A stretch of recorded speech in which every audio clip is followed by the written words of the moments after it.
मुझे इस बिजनेस में आगे बढ़ाने में बहुत बड़ा रोल प्ले किया है और आप भी अगर इन चीजों को कर सकते हो तो आप इस बिजनेस में बहुत तेजी से आगे बढ़ सकते हो।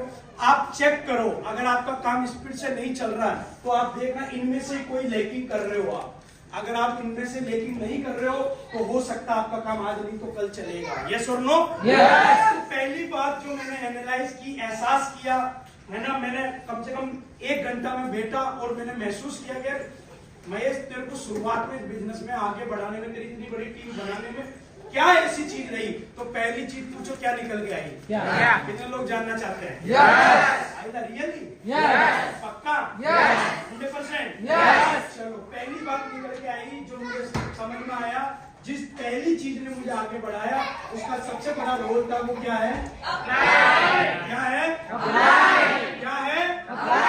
अप्लाई। अगर मेरी 7.5 साल की जर्नी को मैं देखूं और मेरा शुरुआती दौर अगर मैं देखूं तो मुझे एक बात समझ में आती है कि महेश तू बोलना बहुत अच्छा नहीं जानता था, पढ़ा लिखा भी तू बहुत कम था, ना तू इतना होशियार था, ना चालाक था, सिटी में भी नहीं गांव में रहता था, फिर भी तू इतनी बड़ी टीम बना ली। तो तूने किया क्या? तो एक ही कॉमन चीज पकड़ में आई कि मैंने मेरा जो अपलाइन था, जिनकी उस समय 250 लोगों की टीम थी और मुझे अच्छी तरह याद है, मैंने उनकी बात हमेशा मानी है, क्योंकि मुझे मेरा ये मानना है कि यार महेश, इस आदमी ने 250 की टीम बनाई है, अगर इसने गलत करके बनाई होती तो टीम पहली बात बनती नहीं।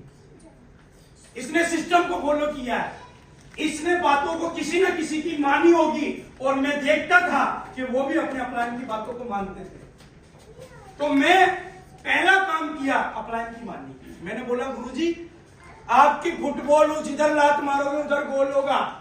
और उन्होंने मुझे भी बोला था कि महेश जी, एक बात याद रखना, कोई ये बिजनेस में आपके साथ 6 महीना नहीं, 2 महीना नहीं या 2-3 साल करने नहीं आया हूं। हम लोगों को इस बिजनेस में पूरी जिंदगी साथ में रहना है, और जब पूरी जिंदगी साथ में रहते हैं ना तो सारा कोई डाउट और कोई कंफ्यूजन नहीं होना चाहिए।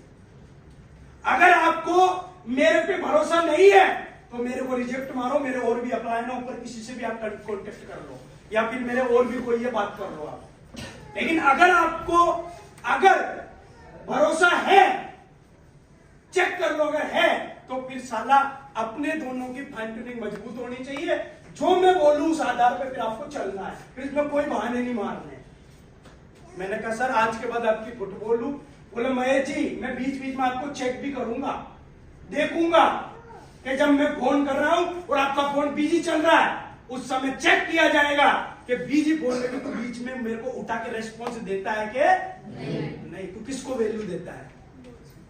कई बार मीटिंग में सीनियर के द्वारा इज्जत दांव पे लगी होगी, अपने सीनियर कई टारगेट निकालेंगे और हमें हमारी टीम में टारगेट जिताने होंगे, उस समय मैं चेक करूंगा कि उसमें आप मेरा कितना साथ देते हो। ये सब चीजें करने के बाद मैंने कहा सर मैं तैयार हूं, अगले 3-4 साल आपके प्रति पूरा समर्पित हूं। और मैंने मेरे जीवन से यही महसूस किया है कि मैंने मेरे अपलाइन की बात हमेशा मानी है भाई साहब, हमेशा मानी है। जब जब मेरे पे डाउट हुआ, जब जब मेरे को कंफ्यूजन हुआ, मैंने क्लियर किया है, मैं सारा कचरा लेके नहीं घूमा हूं, क्योंकि मेरे को पता है कि मैं कचरा लेके घूमूंगा तो मेरा ही नुकसान है, अपलाइन का कोई नुकसान नहीं है। पूछो क्यों? क्योंकि उसके पास महेश जैसे और भी लोग हैं, 250 की टीम है, 2-4 और भी है। तो मैंने अपलाइन की, कितने लोग अपलाइन की बात मान सकते हैं? वो भी अपलाइन आपको फोन कर रहा, सपोर्ट कर रहा, बाइक पे बैठ के आपके साथ सेल निकाल रहा है। हो सकता है वो थोड़ा गुस्सा करने वाला हो सकता है वो साला शकल से थोड़ा हो सकता सही ना हो सकता है वो गरीब हो सकता है उसके पास मोटरसाइकिल भी ना हो। साधन मत देखना, शकल सूरत मत देखना, बस ये देखना कि ये आदमी मुझे आगे बढ़ाने के लिए तैयार है और मेरा साथ दे रहा है। तो जब वो कंधे से कंधा मिला के आपका साथ दे रहा है तो आपको भी उसका साथ देना। कितने लोग दे सकते हैं? आपका एक काम ये भी कर सकते हो, कमियां भी निकाल सकते हो। और बता दो, कमियां आदमी लोग मेरे में निकालते हैं, मैं इतना किताब पढ़ रहा हूँ, सब कुछ कर रहा हूँ, फिर भी निकालते, मेरे को बुरा नहीं है। तो कमियां निकलेगी, और कमियां निकलेगी तो भी पता चलेगा। बात समझ में आ रही नहीं आ रही है? तो कितने लोग अपलाइन की मान सकते हैं? दूसरी चीज मैं ऑब्जर्वेशन कर रहा था कि दूसरी क्या चीज थी जिसने मुझे बिजनेस में तरक्की करवाया, आगे बढ़ाया, सक्सेस की ओर धकेला। वो मुझे समझ में आया। उसमें सबसे बड़ा रोल किसका था? किसका था? सिस्टम की सारी बातों को मैंने माना। एक स्टेप ट्रेनिंग थी, मैं उसमें प्रेजेंट रहता था। कोर ट्रेनिंग में जाता था, दिशा ट्रेनिंग में जाता था, ग्रुप मीटिंग में मैं जाता था। कोई भी सिस्टम की एक्टिविटी हो जहां मेरा अपलाइन बोले, वहां मैं हमेशा तैयार रहता था। मैं हमेशा मेरे अपलाइन को बोली, मैंने कहा सर चाहे मीटिंग फ्री की हो चाहे पैसे की हो, आप मेरा नाम बिना कॉल किए लिख देना।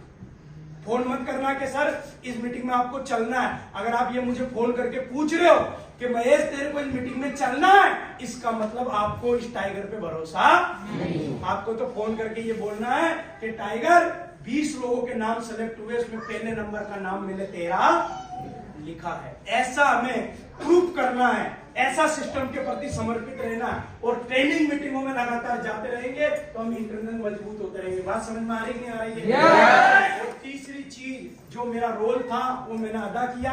तीसरी चीज जिसने मुझे कामयाब करवाया वो पूछो क्या है? वर्क, मेरा काम। मैंने इनविटेशन डूब के किया। जब मैं पहली बार ट्रेनिंग में आया, मुझे बोला गया कि आपको संडे की मीटिंग में लोगों को लाना है। तो मैंने कहा जब लोगों को लाना ही है तो रो रो के नहीं लाना है, दमदार तरीके से लाना है। जब भी संडे की मीटिंग होती थी दमदारी से लोग लाता था। बात आती थी प्लान देने की तो साला दमदारी से प्लान देते थे। बात आती थी डीडी निकालने की तो दमदारी से जाके हम सेल निकालते थे। मतलब काम को हमने डूब के किया, पागलपन की हद पे किया। और आज भी वही क्रेज है काम करने का। मतलब ऐसा नहीं है कि मेरे को आज प्लान देना, इन्विटेशन फॉलो करने में जोर आता है, नहीं। I love invitation, I love plan, I love follow up, I love sale. और मुझे वो सेल निकालने में सबसे ज्यादा मजा आता है जिसको आदमी बोलता है कि सर ये बिल्कुल क्लियर मना कर दिया, ये बोल रहा मुझे नहीं करना है। उस आदमी को कन्विंस करके अपने साथ बिजनेस में, परिवार में लाने का मजा कुछ और होता है। ऐसा कन्विंस करके काम करना, मतलब जो चीज आपको मुश्किल लगे उसी को पागलपन की हद पे करना है और जोश के साथ करना है। बात समझ में आ रही है? यस और नो? यस। तो काम को डूब के करना। कैसे करना? डूब के। कैसे करना? डूब के। आज भी मेरा ये सिद्धांत है। और कई लोग बुरा मत मानना, मेरा एवरीडे बुक है। कल भी मेरा पूरा दिन काउंसलिंग के लिए बुक है, परसों मेरा बुक है, संडे के मेरे 2-2 सेमिनार। हर दिन मेरा मतलब मेरे को ऐसा लगता है 2 दिन काम ना करूं तो मेरे को ऐसा लगता है कि यार मैं हरामखोरी कर रहा हूं। क्योंकि मेरा ये मानना है कि यार काम से बड़ा कुछ नहीं है धरती पे, और इससे बढ़िया काम धरती पे कुछ है नहीं कि लोगों को जाके प्लान देना, प्रेरित करना, इस बिजनेस के लिए तैयार करना। क्या पता कौन कब आदमी इस बिजनेस में सीरियस हो जाए और अपनी जिंदगी बदल ले। साला वो अपने गुणगान गाएगा लेकिन उनकी वजह से हमारा भी नाम चलेगा कि यार इनके साथ करके हमने काम किया है। हेलो? यस। बात समझ में आ रही है? यस। तो कितने लोग इन तीनों चीजों को दमदारी से डूब के कर सकते हैं? यस। हेलो?